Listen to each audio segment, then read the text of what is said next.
तो सभी, ये नहीं है कि भारतीय जनता पार्टी के ही कार्यकर्ता हनुमान जयंती मना रहे हैं, नहीं, पूरा देश हनुमान जयंती मना रहा है। वो हनुमान चालीसा सुंदरकांड का पाठ जो है वो करवाते थे केजरीवाल के टाइम पे, लेकिन बीजेपी जो है वो भगवा झंडे लेके जो है वो शक्ति प्रदर्शन करती है सड़कों के ऊपर। उन्होंने तो दिल्ली को दंगों की तरफ धकेला।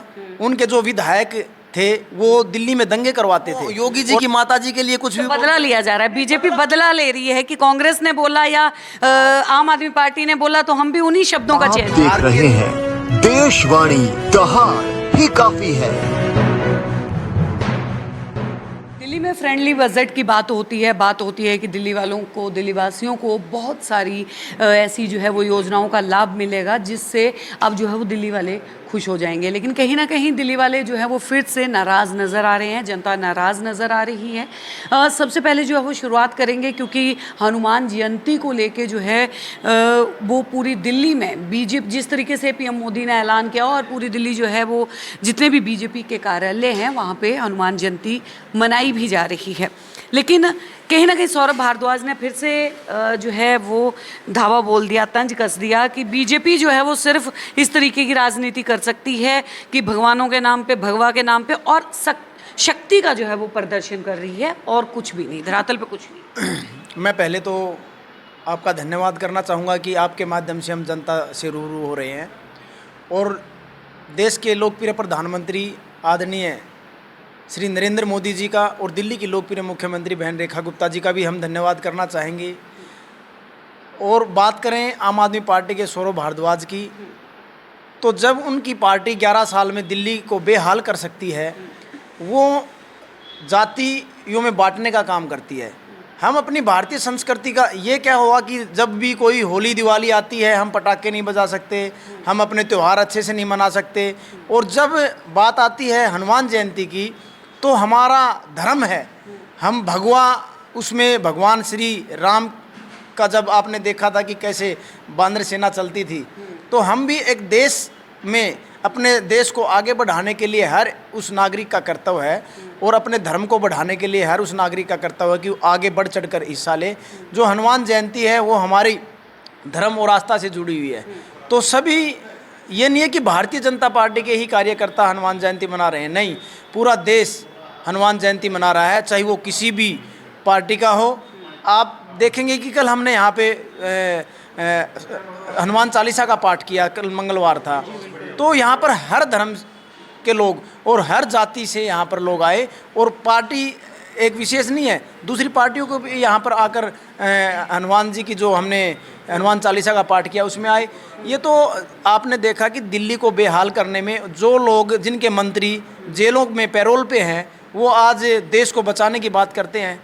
तो ये सौरभ भारद्वाज के अपने पर्सनल व्यू हैं कि क्या बोल रहे हैं, लेकिन उन्होंने कहा कि हम जो हैं वो हनुमान चालीसा सुंदरकांड का पाठ जो है वो करवाते थे केजरीवाल के टाइम पे, लेकिन बीजेपी जो है वो भगवा झंडे लेके जो है वो शक्ति प्रदर्शन करती है सड़कों के ऊपर। हमने कभी भी ऐसा नहीं देखा कि वो हनुमान चालीसा का पाठ या कहीं भी कुछ करवाते हैं। उन्होंने तो दिल्ली को दंगों की तरफ धकेला। उनके जो विधायक थे वो दिल्ली में दंगे करवाते थे और अभी आपने देखा कि वो कुछ लोग तो जेल में अभी भी हैं, उनके जो विधायक हैं। दूसरा, जो भगवा लेकर हम, भगवा हमारा, ये देखिए, ये भगवान श्री राम जी का झंडा है, ये भगवा है। क्या अगर हम इसको लेकर निकलते हैं तो वो ये कहेंगे कि शक्ति प्रदर्शन है? ये कोई पार्टी का सिंबल नहीं है, ये एक भगवान श्री राम जी की और भगवान श्री हनुमान जी की आस्था का प्रतीक है। और हमारे देश, आपने देखा कि भारतीय संस्कृति है उसको लेके आगे चल रहा है और पूरे विश्व में भारत का डंका बज रहा है। आदरणीय प्रधानमंत्री श्री नरेंद्र मोदी जी के नेतृत्व में देश दिन दोगुनी रात चौगुनी तरक्की कर रहा है और आगे बढ़ रहा है। आने वाले समय में हम विश्व का नेतृत्व करेंगे। क्या बात है, बहुत बड़ी जो है वो बात बोली है। अब दिल्ली की स्थितियों के ऊपर जो है वो बात कर लेते हैं।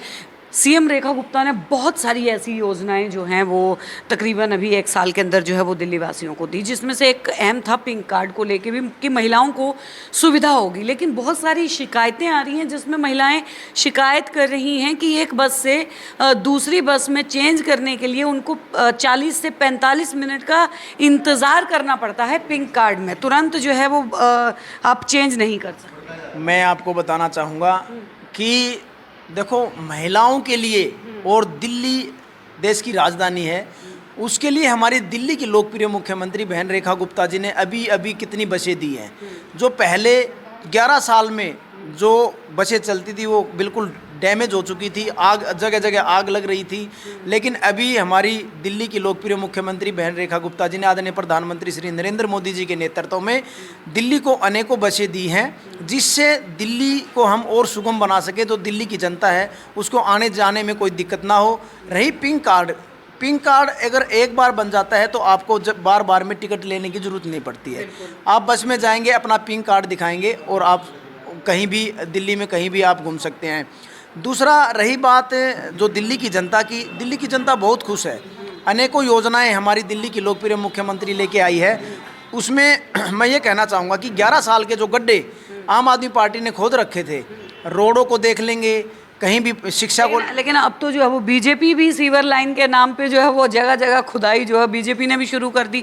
5 साल इसमें भी निकल जाएंगे। धर्मवीर जी आप बताइए ना, फिर उसके बाद अगली पार्टी आ जाएगी, कोई दूसरी सरकार आ जाएगी, वो भी इसी चीज़ को। दिल्ली तो आज भी नरक में थी और नरक में ही है। मैं बताना चाहूँगा तो दिल्ली पिछले 11 साल, मान लो मैं ये गड्ढे की बात इसलिए कर रहा हूँ, जहाँ रोडों पर काम नहीं हुआ, जहाँ फ्लाईओवरों का काम नहीं हुआ, जहाँ स्कूलों की बिल्डिंग मैं आपको दिखाऊं तो स्कूल की बिल्डिंग बना के दिखा दी गई है, लेकिन वो टीन डाल के या रिपेयर करके उसको नई बिल्डिंग का रूप दे दिया केजरीवाल सरकार ने, जो आज भी भ्रष्टाचार के रूप में अंदर है।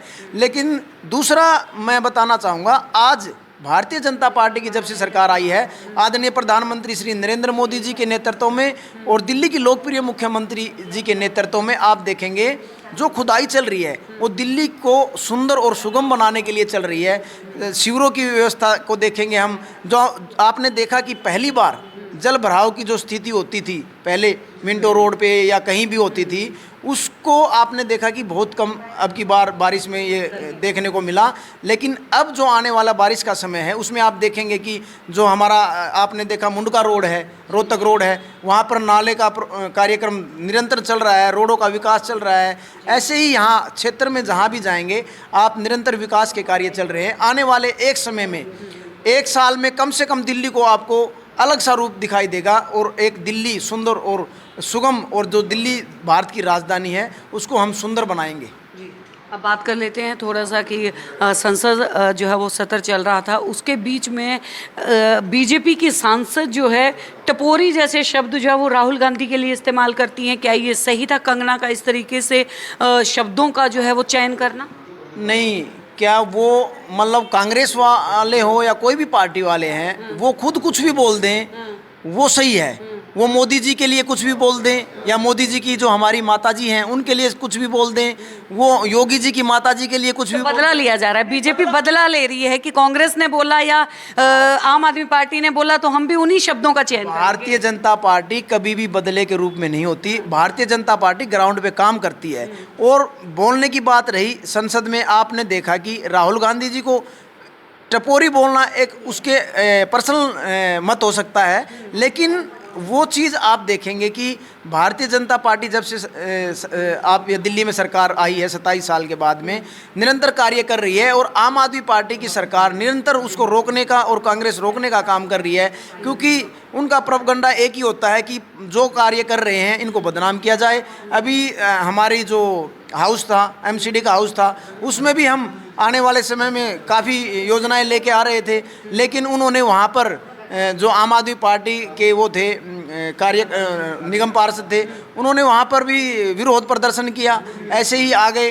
भाई विरोध करते हो आप, बात करके सदन में अपना पक्ष रख के उस चीज़ पर विरोध करें, ना कि आप हाई हुल्ला करके ऐसे विरोध करेंगे ताकि जनता की जो बातें हैं वो हम आगे ना रख सकें। हमारे लिए ये दुर्भाग्य है कि पहली बार आम आदमी पार्टी की जो इतने निगम पार्षद आए हैं वो निरंतर विरोध करते जा रहे हैं, और जनता की जो मेन सुविधाएं हैं, जो मेन बात उठानी चाहिए वो हम उठा नहीं पा रहे। लेकिन फिर भी भारतीय जनता पार्टी के मेयर साहब और हमारे दिल्ली की मुख्यमंत्री निरंतर दिल्ली को सुंदर बनाने के लिए हर वो बजट में हर चीज़ को लेके आ रही है ताकि हम दिल्ली को सुंदर बनाएं। जी, अब एक अंतिम सवाल जो है मैं लेती हूँ, जो कि इस वक्त जो है वो धर्मवीर जी सबसे बड़ा सवाल बना हुआ है। दिल्ली से जो है वो जनता पलायन कर रही है, वापस अपने गांव की तरफ जो है वो लौट रही है, कारण कि सिलेंडर और पेट्रोल डीजल की कीमतों में जो बढ़ोतरी जो है वो दिखाई दे रही है, और जिस तरीके से हालात कहीं ना कहीं पीएम मोदी भी कह चुके हैं कि हालात जो है वो बन सकते हैं लेकिन संयम से काम लेना होगा। जनता कब तक संयम से काम लेगी? क्योंकि अगर हम बात करें तो हमने बहुत सारे बीजेपी के ऐसे वरिष्ठ नेताओं से भी हमने बात करी, उनका ये कहना है कि सिलेंडर जितने पहले आते थे, जितनी गैस की पूर्ति जो वो पहले होती थी उतनी ही है, तो फिर भ्रष्टाचार के ऊपर रेखा सरकार क्या कर रही है? मैं बताना चाहूँगा कि जो दिल्ली की लोकप्रिय मुख्यमंत्री बहन रेखा गुप्ता जी, हमारे आदरणीय प्रधानमंत्री श्री नरेंद्र मोदी जी निरंतर इन चीज़ों पर अपना संज्ञान ले रहे हैं। और आपने देखा कि ये तो दूसरे देशों को, हर कोई देश एक देश से दूसरे देश टच होता है किसी न किसी कार्य में, आयात निर्यात चलता रहता है। अगर हम यहाँ की बात करें, एक गांव में अगर आपसरी में कोई रोड को रोक दिया जाता है तो दूसरे गांव में जाने के लिए उसमें बड़ी दिक्कतें आती हैं। ऐसे ही हम अगर एक देश से दूसरे देश की बात करें, जो सिलेंडर की बात आती है, तो जब दूसरे देश से सिलेंडर हमारे यहाँ पर गैस पहुँचती है तो उसमें थोड़ा टाइम लगता है। लेकिन मैं धन्यवाद करना चाहूँगा आदरणीय प्रधानमंत्री श्री नरेंद्र मोदी जी का कि उनके इस नेतृत्व में दूसरे देशों से हमारे शिप जहाज एलपीजी गैस भी लेके आ रहे हैं और पेट्रोल भी लेके आ रहे हैं। लेकिन दूसरे देशों में वो चीज़ें नहीं पहुंच पा रही, लेकिन भारत में वो निरंतर पहुंच रही है। मैं अपनी बताना चाहूँगा कि मेरे यहाँ पर हमारी खुद की गैस एजेंसी है एचपी की, लेकिन मैंने अपने भाई से बात की, बताया कि गैस की क्या दिक्कत है। उन्होंने कहा कि गैस की कोई दिक्कत नहीं है, पहले भी एक गाड़ी डेली आती थी, आज भी एक गाड़ी डेली आती है, लेकिन लोगों को थोड़ा समझना पड़ेगा। जिनके घर में 2 सिलेंडर थे, 4 सिलेंडर थे, जिनके घर में पाइपलाइन लगी हुई है, वो भी सिलेंडर भरवा के अपने घरों में रख रहे हैं। क्योंकि अगर एक चीज़ कॉस्टिंग लगा लें या किसी चीज़ की, मान लो हम 100 सिलेंडर लगते हैं और उसी को हम घरों में अगर हमारे 150 सिलेंडर और रखे हुए हैं, उनको भी भरवा के रखेंगे तो दिक्कतें एक बार तो आती हैं, लेकिन बाद में आप देखेंगे कि आने वाले 5-10 दिन में या 15 दिन में आप देखेंगे कि गैस एजेंसियों में सिलेंडर भरवाने वाले लोग बहुत कम होंगे, क्योंकि ऑलरेडी लोगों ने भरवा के रख लिए। लेकिन जब भी, मैं सभी देशवासियों से भी ये निवेदन करना चाहूँगा कि जब भी देश पे कोई आपदा आती है या देश को ज़रूरत होती है, आप सभी देशवासी उसमें सहयोग करें। जैसे कोरोना काल था, ऑक्सीजन की कमी थी, लेकिन फिर भी हम उस कोरोना काल से अगर निकल सकते हैं तो ये तो ऑक्सीजन की बात है, इसमें तो कोई बड़ी बात नहीं है। ये निरंतर हमारे आदरणीय प्रधानमंत्री श्री नरेंद्र मोदी जी इस पर संज्ञान ले रहे हैं, पूरा राष्ट्रीय नेतृत्व इसको देख रहा है। और कोई ऐसी बात नहीं है कि हम ऑक्सीजन को लेके, सीएनजी को लेके या पेट्रोल को लेके कोई ऐसे पैनिक हैं, निरंतर कार्य चल रहा है। हाँ, मैं इतना ज़रूर कहना चाहूँगा, जो भी हमारे जो भाई हैं, बहन हैं, वो गाड़ियाँ लेके निकलते हैं, अगर हमारा मेट्रो से काम चलता है या कोई टैक्सी से काम चलता है, सिंगल पर्सन जाता है, वो अपनी पर्सनल गाड़ी ना लेके जाए तो अच्छा है। आराम से बैठ के मेट्रो में जाए, सरकार ने इतनी अच्छी सुविधाएं की हैं, या गाड़ी वो कर लें, ताकि एक तो उसका समय भी बचेगा और जो देश में पेट्रोल या डीजल या सीएनजी की दिक्कतें हैं थोड़ी बहुत, वो भी दूर हो जाएंगी। मैं इतना ही कहना चाहूँगा। लेकिन जो भ्रष्टाचारी हैं, जिन्होंने पिछले दिनों जो है वो 1000 रुपये का, 900 रुपये का जो है वो सिलेंडर 4-4 हज़ार में, यानी कि मैं कह रही हूँ कि जो कालाबाजारी चल रही है धर्मवीर जी, उसके ऊपर जो है वो क्या संज्ञान रेखा गुप्ता सरकार ने? निरंतर हमारी दिल्ली की लोकप्रिय मुख्यमंत्री बहन रेखा गुप्ता जी की जो सरकार है, निरंतर इस पर संज्ञान ले रही है। और जहाँ जहाँ भ्रष्टाचारी कहीं भी खबर आती है, उस पर पकड़ के उस पर कार्रवाई करती है, एफआईआर करती है, उनको अंदर डालती है। अभी आपने देखा यूपी में भी ऐसे ही सिलेंडर पकड़े गए, जो दूसरी पार्टियां थी, जो अखिलेश की पार्टियों के वो विधायक थे या जो भी अन्य कार्यकर्ता थे, या दिल्ली में जो दूसरी पार्टियों के कार्यकर्ता हैं या लोग हैं, वो क्या करते हैं, सिलेंडर भर के सरकार को बदनाम करने की कोशिश करते हैं। लेकिन मुख्यमंत्री जी ने तुरंत इस पर संज्ञान लिया है, और जहाँ भी हर उस पे जो भी गैस एजेंसी है, वहाँ हमारी जो दिल्ली की पुलिस है वो भी निरंतर इस पर संज्ञान ले रही है, और जो भी कोई ऐसा मिलता है उस पर तुरंत कार्रवाई कर रही है। बहुत बहुत धन्यवाद धर्मवीर जी। आप लोगों को अगर कोई सवाल हो तो आप हमें कमेंट सेक्शन में जो है वो लिख सकते हैं। आपका सवाल जो है वो हम फिर से लेके आएंगे, उसका जवाब भी हम जो है वो ढूंढेंगे। तब तक के लिए बने रहिए हमारे साथ, देखते रहिए।